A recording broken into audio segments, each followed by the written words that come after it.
Hi, welcome back. We're been doing the Time Is series, a few chapters from each, and today we're going to continue on with we've done book one, Time Is, and now we're on Time Is, Time Was. And last time we did a reading, Don and Honey had gone to the Middle Ages to Cambridgeshire to just spend some time and enjoy their engagement. Now, I want to explain something because this won't be clear with what happens to Don. At the end of Time Is, Scott dies in rather tragic circumstances. He is visiting Rome and is staying with Pliny when Mount Vesuvius goes off, and Pliny had relatives in where Mount Vesuvius was. So he goes to rescue as many people as he can. He has all this fleet of ships, so he goes and tries to rescue as many people as possible and ends up dying there. Well, Scott had gone into a little hole in this hill where they were storing their canoes, and he was at the back of it, and his remote return was all choked up with ash, and he couldn't use it to get home and get safe, so he ended up dying there. But he went on a lot of trips by himself, so just because he's dead in this future time, his past self still is going around and doing things. So, every now and then they'll run into Scott when he's still alive, and the first time he does that was when they decided they were going to go and test out the theory that they couldn't change anything. So Honey suggested he go to Breed's Hill, and Don tried it, and he saw Scott there, which shocked the hell out of him. But he was already there because this was when they were there getting ready to go see Lincoln. So for Scott, it's kind of confusing because he pops in and out all over the place. But he's dead, but he still is around. So we're going to go to chapter 2 and continue on. If this is clear as mud, we'll go on with chapter 2. We should go a-visiting. The quote is, "Oh, we shall go a-visiting, our friends we go to find, and no matter what we do or say, true friends will never mind." And it's anonymous English traveling song. We had a light late lunch of soup and bread while we waited for the coach to arrive. It stopped at the door precisely on time, and we were called to it by the landlord. We received very respectful looks as he ushered us into the coach and were sped away. Riding in a coach was new to me, especially one as fine as this. The seats were covered in fine burgundy-colored wool, and there were vases of flowers attached to the side, which added to the beauty with their scent blowing in on the wind. Honey was in ecstasy as we watched the city fly by in a blur of lights and colors. People moved out of our way, but turned to follow the coach with their eyes. We arrived at the manor house in a matter of moments. Our host opened the door and ushered us into the living room. A fire was roaring in the fireplace, but was mitigated by the open windows, so I can only assume the fireplace was for ambience. We were seated in the corner of the room on chairs that were placed by the wall with tables of fruit between each chair. There was a square table in front, and on the walls were portraits, some of which were family if the resemblance to our host was any guide. There was a small bookcase opposite the fireplace wall which had 20 hand-copied volumes. I was admiring the stained glass frame of the windows when Mr. Dunning began pacing around the room. Mr. Dunning was walking around with his hands behind his back as if he was anxious about something. I asked if something was troubling him. He informed me he was waiting on his last guest, a learned traveling friar he had chanced to meet recently. A knock at the door, and the friar himself was announced. He was wearing a simple black wool robe with a rope belt, and around his neck was a set of wood beads, and on his feet were closed-toed sandals. He had his hood up so I couldn't make out his face. He greeted his host and looked around and approached me. Bending close to my ear, an all too familiar voice whispered, "Hey, I ain't wearing underpants and it feels fantastic." I looked up into Scott's smiling face and whispered, "Neither am I." I was over the shock of seeing him since I had last seen him when I tried to change the outcome of the Battle of Bunker Hill. The sight of him pleased me without overwhelming me.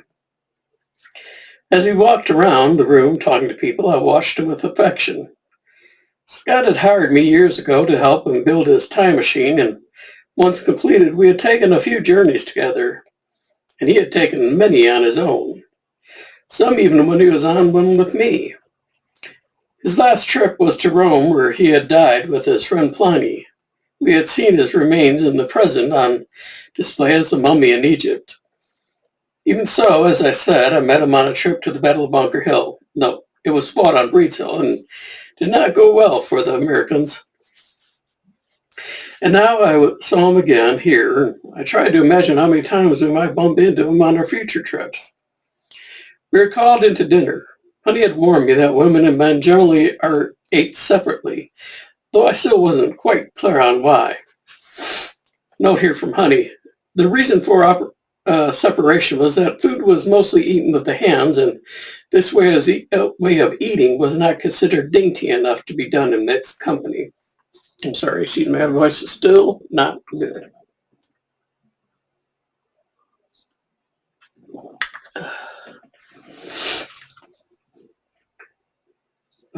That wasn't always the case, as the table proved. We all sat down together with the food already placed. There were bread plates on the table with claws by each side. A shared knife for 3 people. Honey and I were on the left side of Mr. Dunning, with the Duchess and Scott on the other. There was pheasant, fish, ham, bread loaves, root vegetables, and beans. Mr. Dunning asked Scott to perform the blessing, which he graciously did. We waited for Mr. Dunning to carve meat for the Duchess. I carved slices of the pheasant and ham for Honey, with a portion of fish, and then carved some for myself. I'd sliced the meat thin enough that Honey could roll them in order to eat it cleanly. The Duchess was using the same method, and so I suppose it was the normal procedure when in mixed company. Bowls were placed between everybody, and periodically you would dip your fingers and try on the claws at hand. As we ate, Scott talked about his travels from town to town, preaching and asking only for food as befitted a friar of his order. I asked him if he had ever visited the Hobart Abbey.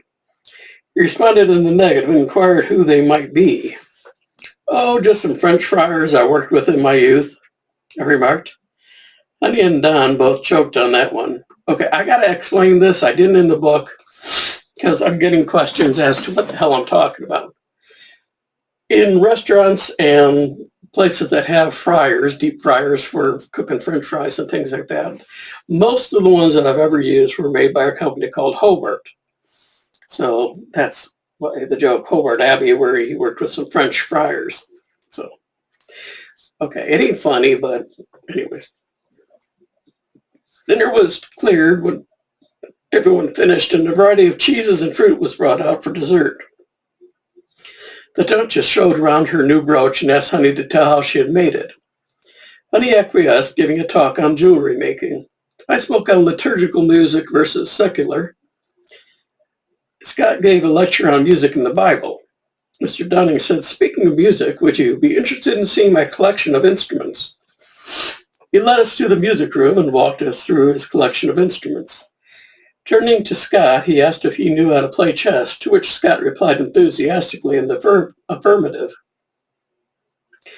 The music room had flutes, recorders, harps, dulcimers, several types of fiddles, and on the far wall, a wonderful pipe organ.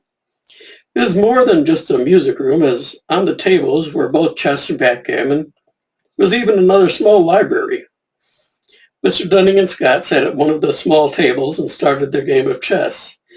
The ladies picked up recorders, and I picked up the dulcimer, which caused Honey to raise an eyebrow, but she said nothing. I suggested we perform a rondo, or rondeau. Note this is where one player plays a melody and then each person in the group plays it, adding a little variation.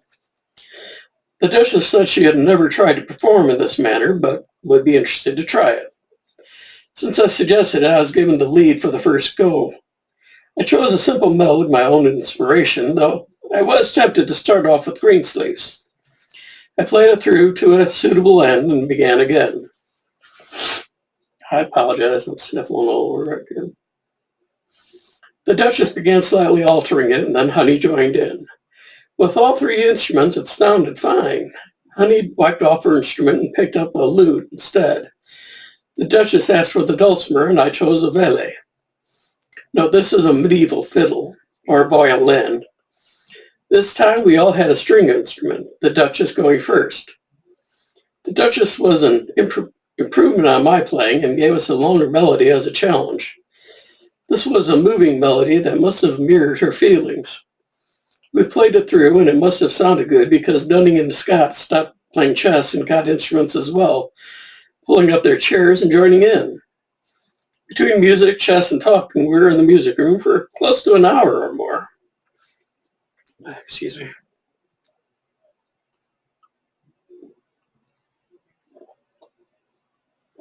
For those of you who have asked, I drink Yorkshire Gold tea and get it straight from England. Love it. Maybe I can get them to sponsor me. Mr. Dunning offered us the services of... The Duchess asked if she could try her hand at the harp. She played a song called Foy Porter. It's a love song. I'd never heard a harp played so beautifully, and her singing was wonderful to hear. There was something wistful in her playing and singing that made us all somber. When she stopped, we were all silent for quite a while and then applauded. She blushed at the applause and asked if she might be excused as she would like to retire. Mr. Dunning offered us the services of one of his carriages to return in, so we stayed a little bit longer. When we left, Scott asked if he could accompany us, as he had been given a room at the inn for the night. We all made for the coach after thanking Mr. Dunning for a most wonderful evening. On the way back to the inn, we were all silent. I think the music had set the mood we were in. At the inn, Honey, Scott, and I alighted and bade goodbye to the coachman. Inside, we asked for a back room where we could talk privately with mead and a platter of fruit and cheese and bread. Scott, please let me introduce you to Honeydew, my fiancée. Scott rose and taking her hand, kissed it and then her cheek.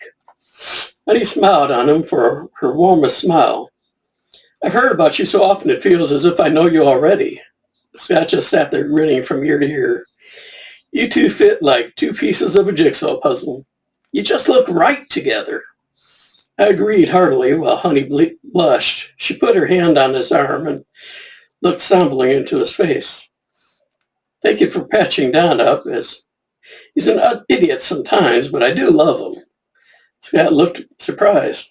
Have I patched you up? I told him about the Civil War and what we did and how he even suggested us coming here.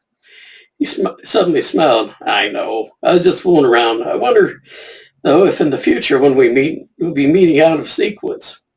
You might meet me next time if we do meet again, and I am much older. And then when we meet again after that, I'm younger. Could get quite confusing, though. Memory serves, I don't think I saw you, before the Civil War trip. Honey asked about Scott and my trip to France.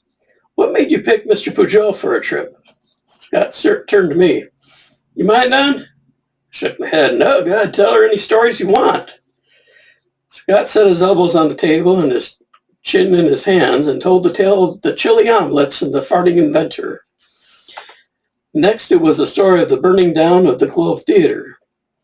I had told these stories to Honey already, but it was interesting to hear them from Scott's point of view.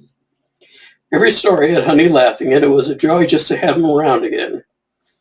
The evening broke too soon. We parted the company as Scott had an appointment in London. He never did say what he was doing there. I guess I could have asked, but never did. That night we slept in the inn, but made a short hop for a wash back home.